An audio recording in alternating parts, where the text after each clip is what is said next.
Welcome to FEMA's Public Assistance Program webinars, presented by FEMA's Public Assistance Training Section. This is a live webinar, the Virtual Site Inspection for Applicants webinar series that was offered December 2020. For more information on these topics and many others, check out FEMA's Grants Portal Support Center. And for any supporting materials discussed in this unit, check out the Damage Information and Inspections folder under Applicant Processes in the Grants Portal Resources tab. You are about to watch the fourth video in this virtual series. This part will discuss what you can expect and what's expected of you after the recovery scoping meeting and during the site inspection process. Okay, so good morning everybody again. My name is Elizabeth Kornecki and I will be hosting this webinar on the virtual site inspection for applicants. This particular segment is going to cover the applicant expectations during the scheduling and completing of site inspections. During this webinar, we are going to try to cover these three main objectives, which are what to expect post-recovery scoping meeting, how to go about scheduling the site inspections, and then how the site inspections are completed. I want to call your attention to those three icons in the upper right. You'll see them throughout the presentation, and they're there to kind of help give you an idea of what type of site inspections we're talking about, because right now FEMA has three different types of site inspection that we go through. The first is the tabletop, and that's represented by the piece of paper. The second is the webcam, because that is for our remote site inspections. And then finally, we have the traffic cone, and that's for our physical site inspections. So anytime you see one, two, or all of them, know that that's what we're referencing. Before we jump in, we just want to go ahead and give some background information because we know working with FEMA can be hard since we use so many acronyms. So the first one isn't even on there, but I do want to make sure we all know. PA means public assistance, not the state of Pennsylvania, which is where I'm from, and it did really confuse me the first go around. All right, next is PDMG. That's your program delivery manager. It's your primary point of contact to walk you through your grant process. Next is the EC, which is the exploratory call. The EC is your introductory phone call that your PDMG conducts to introduce themselves to you and to introduce you to the PA program. Next, we have RSM, that's Recovery Scoping Meeting. That is your larger sit-down meeting with your PDMG to discuss a lot of different things, including when you're going to schedule your site inspections, which is our next acronym, which is SI, and SI can either be site inspection or site inspector. So the site inspection refers to the overall process. Site inspector is the person going out and actually conducting the site inspection. During the site inspection, the site inspector is going to fill out an SIR. The SIR stands for Site Inspection Report, and those are category, which are facility-specific forms that help make sure that all of the information that a site inspector needs to gather is captured. Next, we have WOR and WO. So WOR is work order request, and WO is work order.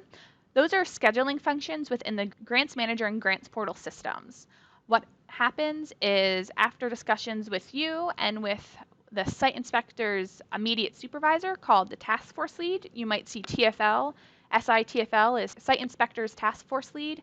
And again, that's just the site inspector's immediate supervisor. You, your PDMG, and the SITFL all have dates that work for site inspection. So through communications that all go through the PDMG, you'll come up with a date. What's going to happen is then the PDMG is going to put that information into Grants Manager and generate that WOR, that work order request. That work order request is then going to go to the SITFL, who is going to confirm that yes, that day still works. Yes, they have a site inspector who can conduct it. They're going to confirm the request, and it's going to become a work order. All of that can be tracked in Grants Portal so that you can see the whole process.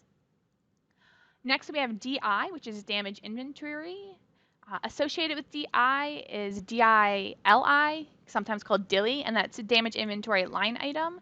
So the damage inventory is exactly what it sounds like, an inventory of all your damages. You might also hear the term list of impacts. It's everything that you're seeking reimbursement for through this PA process. Each individual line item on that damage inventory refers to a specific area. So say like your baseball field that got flooded or your debris removal operations. And those damage inventory line items are what the site inspector goes out and inspects. All of this ends with the DDD, which is our damage description and dimensions. The DDD is the building block of your project. What's going to happen is your site inspector is going to go out and look at all of the damage. They're going to get an idea of what the facility looked like before the event, get all the description and dimensions of what the damage that was caused by the event was, and finally come back, put it into the system, and a DDD will be generated. This DDD is super important because the DDD is then sent to what is called a CRC, which is our Consolidated Resource Center. At the Consolidated Resource Center, we have a specialist who will look at all of the information, looked at what was there before and what was damaged, and write what's a scope of work, which says this is how we're going to fix it. And then based on that scope of work, they're going to write a cost. So that's why the DDD is so important, because it's what the cost gets based off of. With kind of that acronym, we're now going to look at what's called the public assistance workflow. And this is just to kind of give you an idea of where in your grant process your site inspections are going to happen. So if you look at phase 1, which is operational planning, you can see the EC and the RSM are listed there. So it's during mainly the RSM that your PDMG is going to come up with these site inspection dates, potential dates, and talk about which type of site inspection is best for that damage, be it tabletop, remote, or physical. And then as soon as your RSM is done, you're moved into phase 2, and it's in that phase 2 that your site inspections are going to happen. Other things happen in phase 2, like collection of documents and whatnot, but we want to talk about that the site inspections are ordered and the site inspections occur.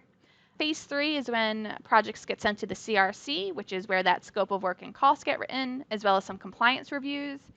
And then finally, phase 4 is where everything gets reviewed and then finally signed off on and obligated. All right, so we're going to move into now the scheduling of site inspections. So upon completion of the recovery scoping meeting, your PDMG is going to stay in constant contact with you using the program delivery plan. The program delivery plan is just a plan of action for how you're going to recover. So it's going to include dates, times, deadlines, any follow-up meetings, which are supposed to be like once a week. Then your PDMG is going to go in and actually work with you to schedule the site inspections. And that's going to be those discussions between the PDMG and the site inspector task force leader, and between the PDMG and you. And then finally, they're going to go in and generate that work order request. I'm going to actually jump into our Grants Portal demo site real quick and show you where you can find that information. Accepting the privacy notice, accepting that I'm logging into a government system. And now I'm in Grants Portal. So it automatically brings you, that's too far, automatically brings you to what's called our dashboard. What we're going to do is going to use this left-hand navigation side to go down and go to work order request. If you don't see work order request, make sure that my organization is dropped down. So I'm going to click on work order request, and it's going to take me to a page that says my site inspection work order request. It's important to note that anything on that left-hand side is going to show you for all of your events. So if you have multiple events going on, if you're somewhere on the Gulf Coast that got hit by a lot of hurricanes this year, you can see a lot more information there than just for the event you want to talk about this time. What you can do is you can come up here and click filters, and then you can actually filter by event. I only have one right now, but you might see multiple. You can sort by status. So open, pending submission means your PDMG hasn't given it to your TFL yet. Submitted means they have. Confirmed means the site inspector task force lead has confirmed that yes, they do have the site inspector and everything is good. And it's after they confirm it that it becomes a work order. Once it's been confirmed, you will also see it over here in work orders. I'm going to leave it at submitted. You can come here to type. Standard or specialized. Specialized is something that requires specialized knowledge, such as like a wastewater treatment facility or a power plant. And then you can also search by date. If you want to narrow it down to like, what site inspections do I have this week, or what site inspections do I have next week? If you didn't know that though, what you can do is you can hover over that I and it's going to give you some information. So I'm going to go and I'm actually going to change this to confirmed. I'm going to make it from next week. So for the 14th to the 18th, very important. Once I do this, I have to come up and hit run query. I don't have any site inspections scheduled for next week, but if I did, they would show up. If I wanted to save this and constantly kind of refer back to it, I can click here on this arrow drop down, save filtered list, and say work order request 12/14 to 12/17, and hit save. And then I can make it a star. Clicking this star right there, one, makes me feel good because now I have a gold star. But if I go back to my dashboard, I also now have this work order request tile. It's like a hyperlink where if I click in on it, it will bring me to the page I was just on. Okay, so that's how you can track your work order request once your PDMG has actually scheduled them in the system. So now we're going to talk about tabletop site inspections. For tabletop site inspections, it's when you, the applicant, will have to provide all of the required documentation to your PDMG. So all of the required documentation for that specific damaged site. A list of the required documentation is located within the Appendix A, which is the applicant damage information and inspections.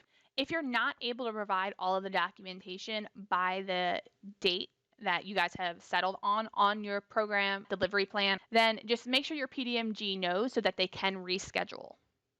Continuing with our tabletop, so you, the applicant, or one of your representatives are going to make sure you upload all of the required documentation into that damage inventory line item in Grants portal. If you don't know how to do that, you can just email the documentation to your PDMG and your PDMG will upload it for you. You're going to want to include this checklist, which again, it was the one I referenced on that last slide. That checklist tells you all the information you need. You don't necessarily need to have every single box checked. You just need to make sure that you have checked the ones you need. We do have a webinar on just the documentation requirements that goes over that information checklist a little more in depth. If you have never seen this before, it is available in the Resource Center in Grants portal. So to schedule a remote site inspection, you're going to need to identify the date and time for the inspection. You're going to confirm the preferred method of remote technology. What that means is Zoom how the meeting is going to be conducted? If it is, we find Zoom has been the most successful for FEMA. However, we are flexible. We can use FaceTime, Adobe Connect. There's a lot of other methods or remote technology platforms that we can use, but we want to make sure that we are all on the same page about what we're using. And then we want to make sure that there are at least 2 representatives available. So that's 2 people from your organization, one of whom is familiar with the facility, and that's so that they can tell us all about what it looked like before and what was damaged so that we're getting an accurate DDD. And then somebody else is going to be there, to help hold the camera, to take pictures, to help with measurements, and just for overall safety. Continuing with the remote site inspection, what's going to happen is whoever is the identified site inspector is going to send an invitation to the point of contact that you've identified that's going to confirm when it is and the technology that's going to be used. This information is also going to include any meeting ID information and password as needed. So they're going to make sure all of that information is included. Just as a heads up though, that invite is going to come via Outlook and not through Grants portal. You will be able to track when it is in Grants portal, but the actual invite will be an Outlook invite. For physical site inspection, it's kind of the same where you're going to identify the date and time of the inspection. And you're going to confirm that a point of contact will be there and that that point of contact is familiar with the facility, the damage, what caused the damage, and the methods of repair. Again, it's the same that we want for the remote site inspection. Somebody with that similar knowledge set is going to be there for our physical site inspection. What happens after we've confirmed all that? The PDMG is going to work with you to finalize what type of inspection and then create the work order request. So for all three types of site inspections, a work order request is generated. And then once it's generated in Grants Manager, you're going to receive an auto-generated notification from Grants Portal. For remote and physical, a 24-hour call will be conducted. It's going to be conducted by the site inspector to the applicant, and it's going to confirm all of the information on the work order. This call is going to occur at least 24 hours prior to the scheduled remote or physical site inspection. And this call is to go over and confirm the information such as the date and time, what damages you're going to look at, and then also what order or sequence of the identified site. So not only what, but how, like, we want to make sure we're scheduling our day smoothly. We're going to confirm that the applicant has access to all of the damaged facilities as well as connectivity at those sites if we're doing it remotely. We say has access, is it something that needs to be unlocked? Is it something that's not safe to get to anymore? Are you looking at a school and school is going to be in session? And then finally, that an applicant point of contact will be there and that person is familiar with the damages and they don't see any issues with being able to clearly identify them to the site inspector. There is no defined time limit for the 24-hour call. The site inspector is going to confirm all of the above information as well as any additional questions that come up. So the time can vary. Continuing with the 24-hour call, they're going to confirm that the meeting technology is operational, and this is for the remote one, and that's where you go out there with your phone over a Zoom meeting and walk the site inspector through the site inspection. So they're going to confirm that that meeting technology is going to be operational and that everybody involved is going to know how to use it. We also want to have you, the applicant, confirm testing of connectivity there because we understand that some damaged sites can be out in the middle of nowhere and it may not be something that has a strong enough signal to host a video call.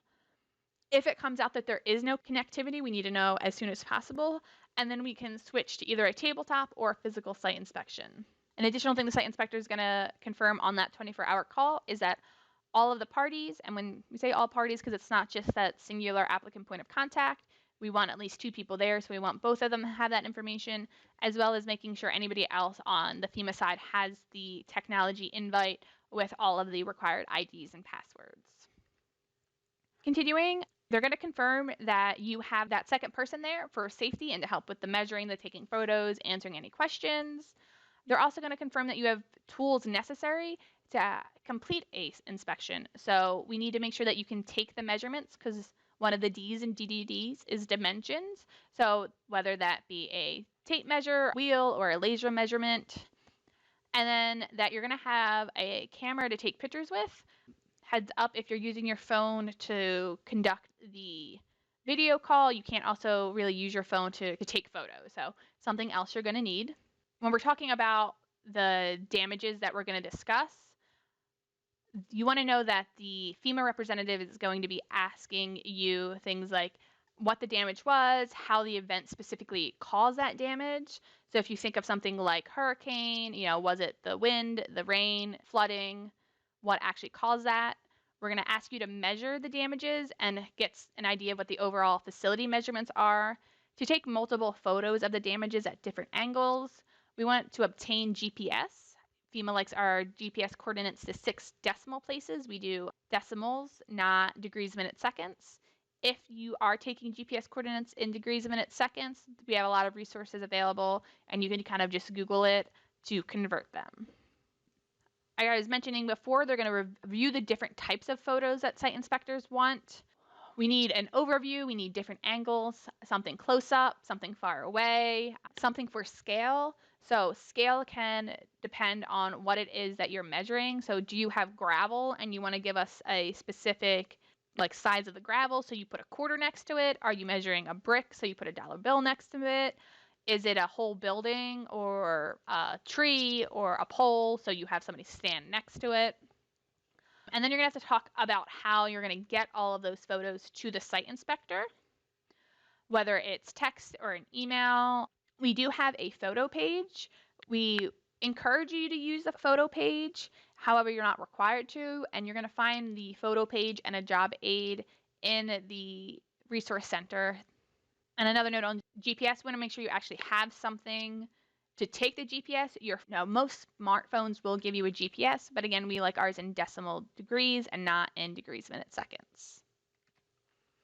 So what we're going to do now is actually listen to an example of a 24-hour call.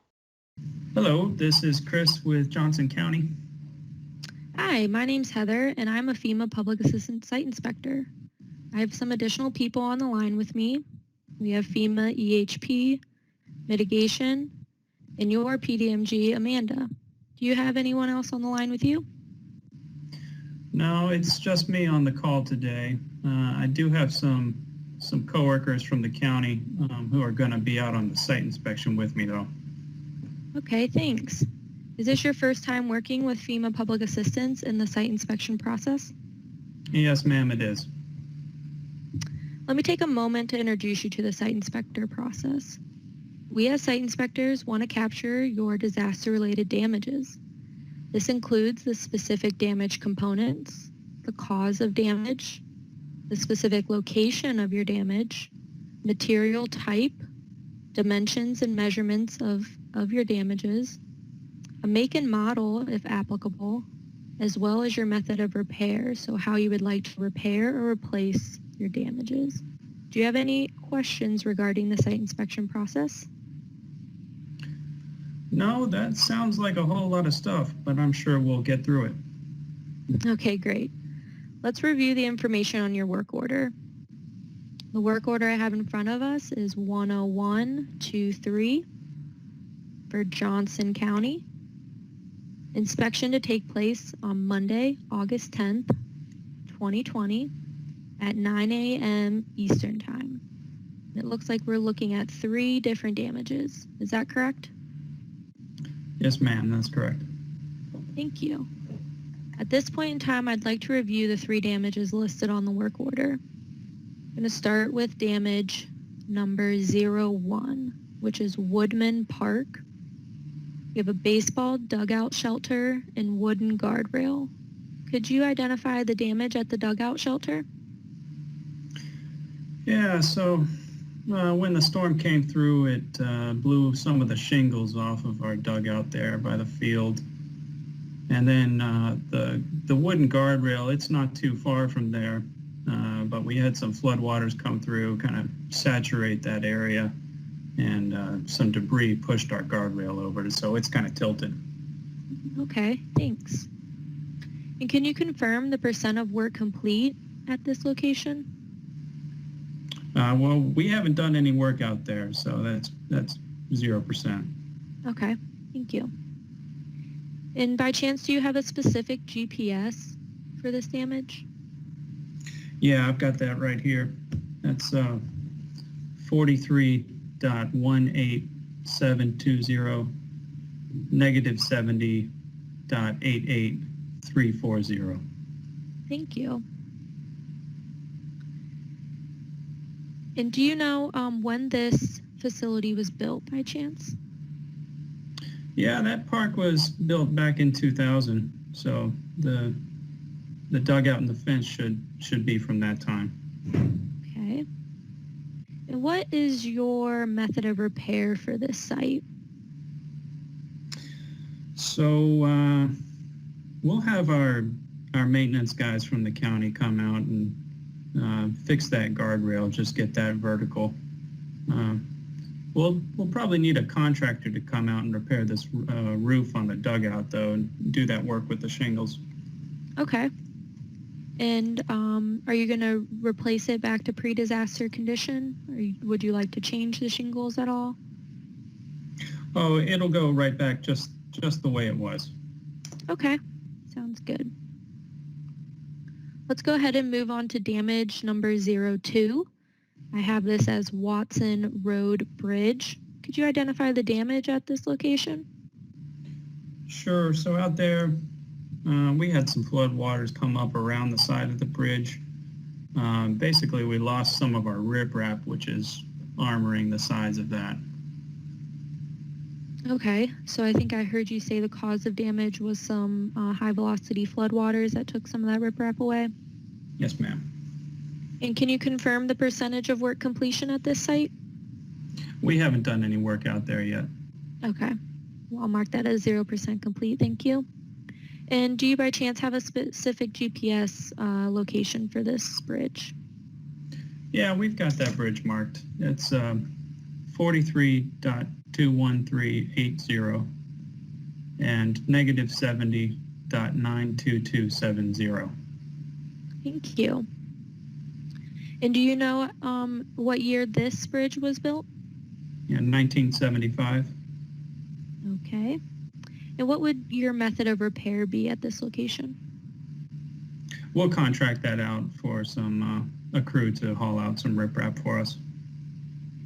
Okay, just going to stick with same size riprap, no change in material or footprint for you? No changes to that. Okay. Let's move on to damage number 03. I have that listed as Arboretum Drive, some road damage. Could you provide me some information on the cause of damage of that? Well, I know we had some damage from flooding out there. It's a pretty low spot there on Arboretum. As far as the details about that, I'm really not sure. My coworker Dan went out there originally to see it. Okay, that's not a problem. I would ask you if you could please confirm with your coworker on the day of the inspection, so on that Monday, August 10th, if we could have the following information identified. If you could make a point to identify the cause of damage, the percentage of work complete, a specific GPS of that damaged site, an exact or approximate year built, as well as your method of repair for that site. And if you need me to repeat any of these questions, you go ahead and let me know. Okay, no, I got that down. And, Dan's going to be with us also, and we'll make sure we've got that information. I'll forward these questions over to him. Thank you. Do you have any additional information to provide me in preparation of the site inspection? No, I think we're all set. Okay, with that being said, we'll be in contact with you on August 10th. Thank you for your time. Okay, thank you, Heather. Bye. Okay, so that was an example of our 24-hour call. So you're going to expect to have something like that happen for all of your remote and physical site inspections. Again, not for your tabletop. Based on the recording, they did review all of the information on the work order. They identified the 3 different damages. There was Woodman Park, Watson Road Bridge, and Arboretum Drive. For each one, our site inspector did confirm the percentage of work completed. They asked for GPS coordinates. They went over some of the year they were built, and then the method of repair. So if you were listening, you should have heard 2 different types of method of repair. One, which we call force account labor, and that's when the applicant uses their own employees, and then contractor. The site inspector also went in and asked, all right, are you going to do this back to pre-disaster condition, or do you have any change in materials? There was something that was missed. If we're assuming this is a remote site inspection, and we're actually going to see kind of how this played out over as a remote site inspection, the site inspector didn't ask the applicant any of the remote site inspection questions. They didn't talk about connectivity at the damaged sites. They didn't ask if any additional staff would be there to help with the safety and to collect the photos and the measurements, nor did they confirm that the applicant received the invite. So that's just something to remember as you're going through and getting your 24-hour calls from your site inspector. If you're talking about a remote site inspection, make sure these points are covered. Okay, so now we're going to jump into the completion of the site inspection, and we're going to talk about your expectations during the completion of all 3 types of site inspections. For a tabletop site inspection, once required documentation is submitted by you, the work order request will be submitted by the PDMG to the site inspector, and that's the process you can track in Grants portal. FEMA site inspector will then validate all of the documentation you provided for completeness and accuracy. If you fill out one of our site inspection reports, then the site inspector is going to use that. Otherwise, the site inspector is going to fill one out based on your information and then send it to you for signature. If at any point during their validation, the site inspector discovers any incomplete information that's going to prevent them from completing the SIR, then either the site inspector or the PDMG may reach out to you to answer any questions or to request any additional information. So that was all for our tabletop site inspection. And now we're going to talk about our remote site inspection.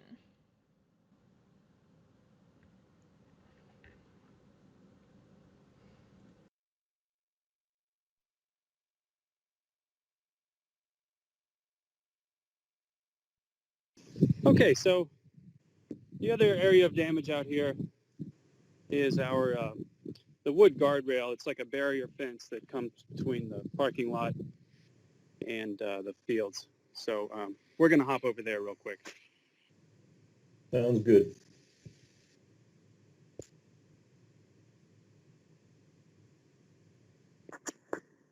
Okay, so yeah, like I was saying, this is our wooden guardrail here. We had some floodwaters come through, pretty much saturate the ground through this area, and we had enough debris pushing over on it that we've got a pretty good tilt here. Okay. So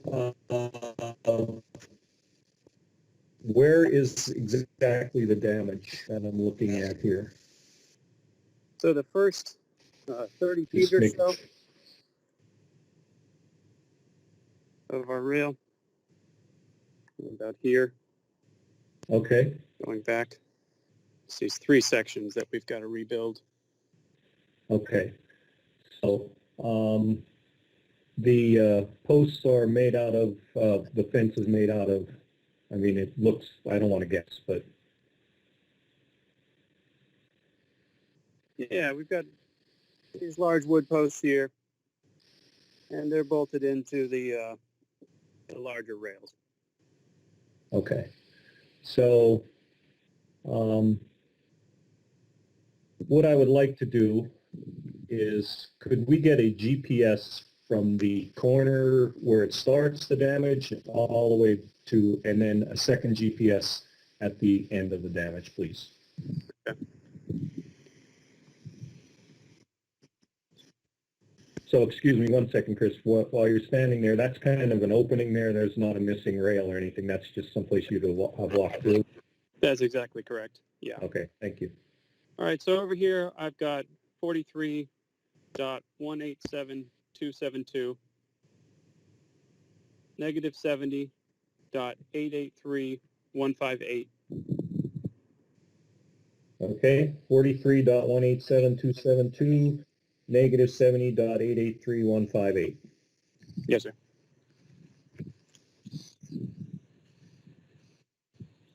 And here at the other end, we've got 43.187.269, negative 70.883034. Okay, 43.187.269, negative 70.883034. Yes, sir. Okay. Now, and you said it was flood water saturated the ground, and then you also had some debris that leaned on the fence, I guess, there, or? That's right. Yeah, pushed it Okay. over. Okay. So, and there's how many posts? So we've got 2 that are in pretty good shape. They're leaning, but the posts themselves are fine. And then we've got one post over here. I'll show you a close-up.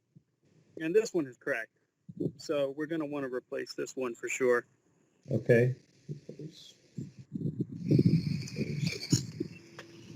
And then basically just reinstall the others? That's correct, yeah. Okay. And there were two others, did you say?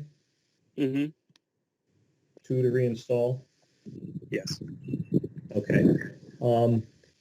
If I could get some pictures maybe further down at the end there. Okay, we'll take some photos from the far end of the fence. And if you could get, that is a good look from up top, that cracked one. And then also from maybe if you could step back a little bit, kind of getting me how it's the angle, you know, how it's pushed over, the ones that are pushed over. Okay, perfect.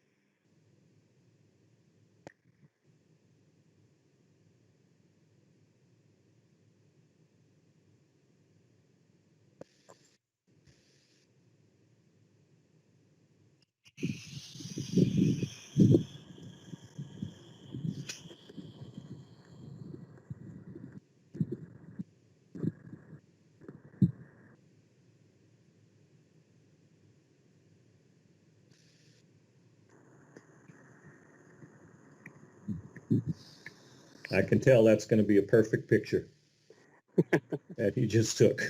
And this one.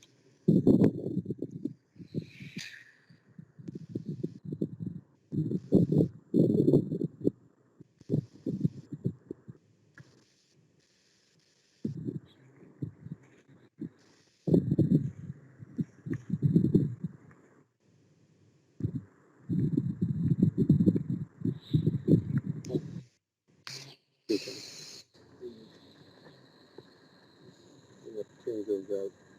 All right, so we anticipate having to change out these 4 bolts. Yes, that would be, I think so. Okay, so on all of them or just this one? Is this the cracked one? It's the cracked one, and just this one. Okay. So 4 bolts. You know how long they are by any chance? Yeah, we'll get that measurement for you.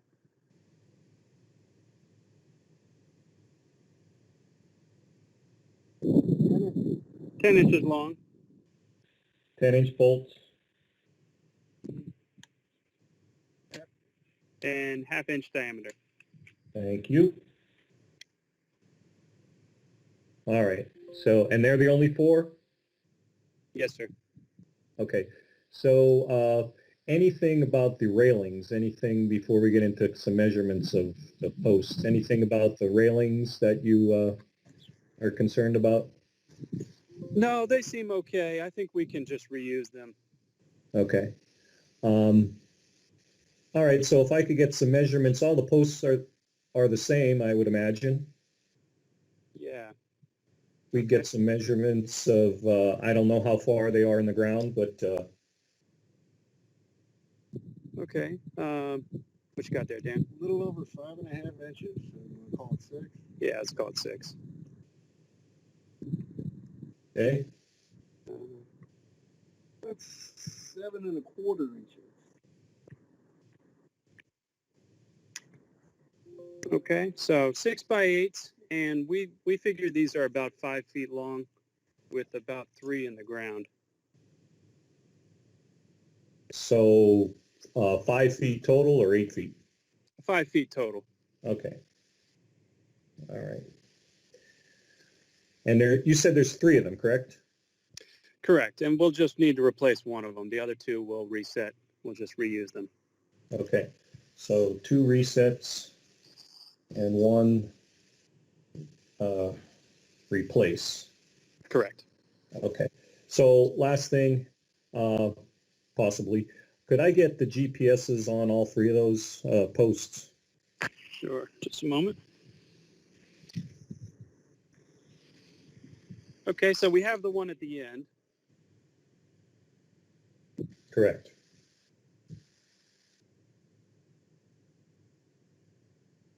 I'm just waiting for my GPS to calibrate. So the second one is around 43.187273, Okay.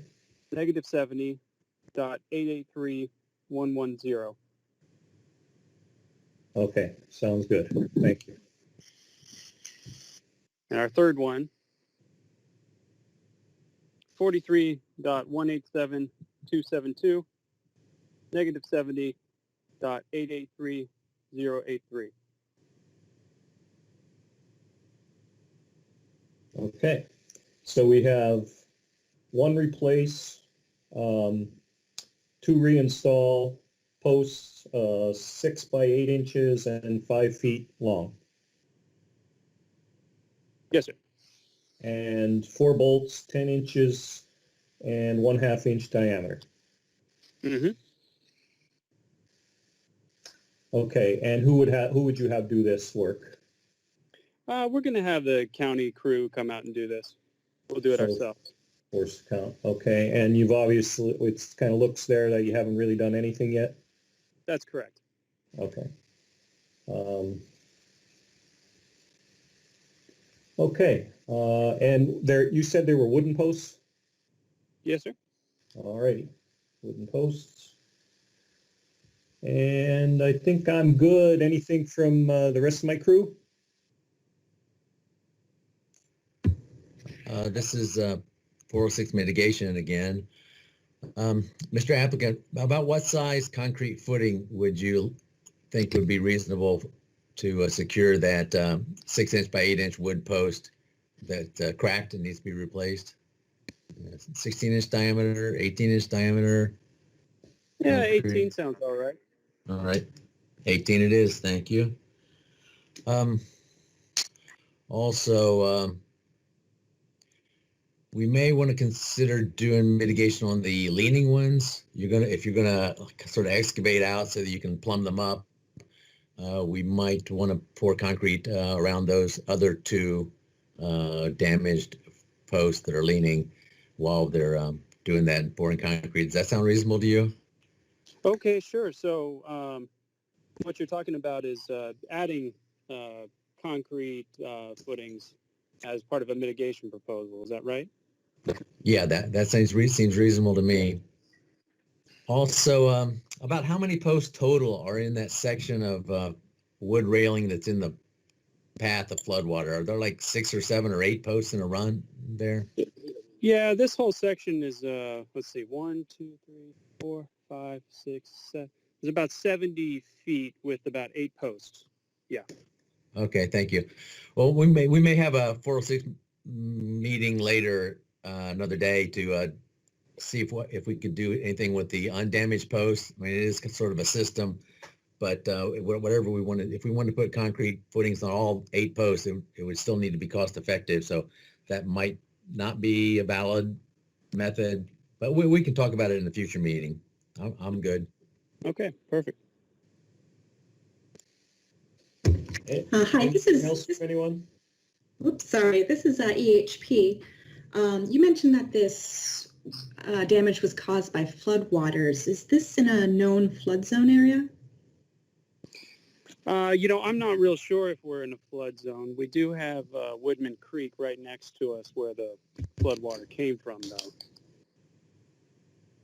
Okay, well, that's one thing we might want to consider looking into if once this becomes a project. Thank you. Okay.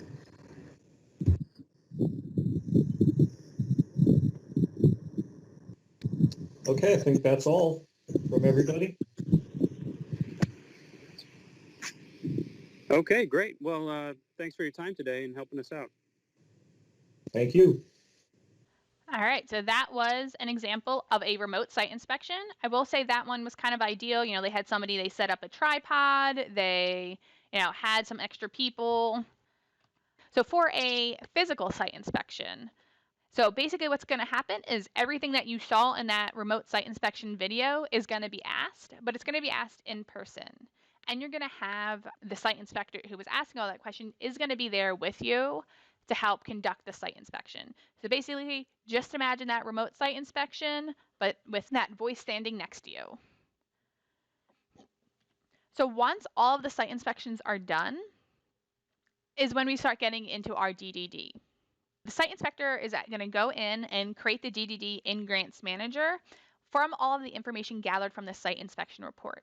If you look at one of those SIRs, you'll see that the questions that the site inspector was asking match the like match that SIR pretty much exactly, because they know they need to gather all of that information to generate a complete DDD in Grants Manager. Once that DDD is finalized, the PDMG reviews it. If they agree, they'll sign off on it, and then they'll send it to you for signature. It comes to you in Grants portal. If, say, you don't agree with it, something got wrong, you can voice any concerns you have, but you also want to identify what needs to be changed, then let your PDMG know. The PDMG will then send the DDD back for rework to the site inspector to make any corrections. Once those corrections are made, it kind of follows that same path again, where the PDMG reviews it, and then you review it and sign off on it. We want to make sure that you agree with the DDD because, again, that information is what we write our scope of work and our cost off of, so we want to make sure it's as accurate as possible. The DHS Office of Inspector General, it's something we hope we know you have to use, but if you do, it's used to report corruption, waste, fraud, abuse, mismanagement, and misconduct to the Department of Homeland Security's Office of Inspector General. They can be reached by phone at 1-800-323-8603 or by snail mail that can be sent to the DHS Office of Inspector General /mail stop 0305 attention hotline. Their address is 245 Murray Lane Southwest in Washington, D.C., zip code 20528-0305. We also always bring up procurement. Failure to follow the procurement guidelines for recipients and subrecipients listed in 2 CFR Part 200 is one of the main reasons that we find money gets deobligated. We never want to have to come back and say, applicant, we need to take some money back. So we want to make sure you're following proper procurement guidelines. During the site inspection, they identify they might need a contractor to come look at something. So we want to make sure our applicants are prepared to gather that contract correctly. FEMA has what's called PDAT, which is Procurement Disaster Assistance Team. They have a website at fema.gov/grants/procurement. And they have a list of a lot of trainings and webinars that you can take to better understand the procurement process. Do you like to end on our hotline? We have a call and email support. We can be reached at 866-337-8448. If you're calling the national line, our hours of operation are from 8 a.m. to 8 p.m. Eastern Standard Time, Monday through Friday. If you're in Puerto Rico, we do have a bilingual Puerto Rico specific line that operates from 8 a.m. to 5 p.m. Atlantic Standard Time, Monday through Friday. We also have email support at FEMA-recovery-PA-grants at FEMA.dhs.gov. So if you need help making those work order tiles I showed you, or possibly downloading the site inspection reports, whatever it is, you can give us a call or send us an email, and somebody would be more than happy to walk you through it.